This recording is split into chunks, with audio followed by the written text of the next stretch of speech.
வெயிலின் தாக்கத்தால் மாம்பிஞ்சுகள் உதிர்ந்து வருகிறது. இதனால் கிருஷ்ணகிரி மாவட்டத்தில் விவசாயிகள் கவலையடைந்துள்ளனர்.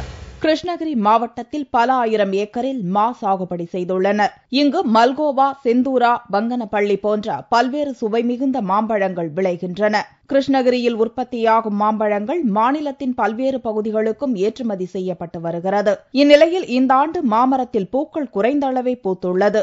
கடந்த சில மாதங்களாக ஏற்பட்ட பனியால் ஏராளமான பூக்கள் கருகின. அதையும் தாண்டி மாம்பிஞ்சுகள் காய்க்க துவங்கியது.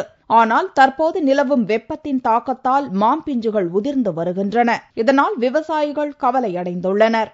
நம்ம ஏரியாவில் முதல்ல மாங்கச்செடியில் நல்ல பூ பூத்துருந்துச்சு. இப்போ பூவே எல்லாம் கறி கீழே விழுந்து போச்சு. ரெண்டாவது பிஞ்சு வந்தது இப்போ அரைக்குறை பிஞ்சு இருந்தது கூட எல்லாம் புறம் உதிர்ந்து கீழே தான் விழுந்துன்னு பார்த்து கடியில். முன்னாண்டை விட இந்த ஆண்டு ரொம்ப கம்மியாக இருக்குது. மகசூலே எதுவும் வர்றதில்லை. வறட்சி அதிகம், வெயில், ஒன்றும் பண்ண முடியல. அதனால் பார்த்து கவர்மெண்ட் பண்ணணும், இதான இப்போ நிவாரணம் இதான் பண்ணால் நல்லா இருக்குன்னு நினைக்கிறேன். பனி மற்றும் வெப்பத்தால் மாம்பூக்கள் மற்றும் மாம்பிஞ்சுகள் உதிர்ந்து வருவதால் இந்த ஆண்டு மாம்பழத்தின் விளைச்சல் வெகுவாக குறையும் சூழல் உருவாகியுள்ளது.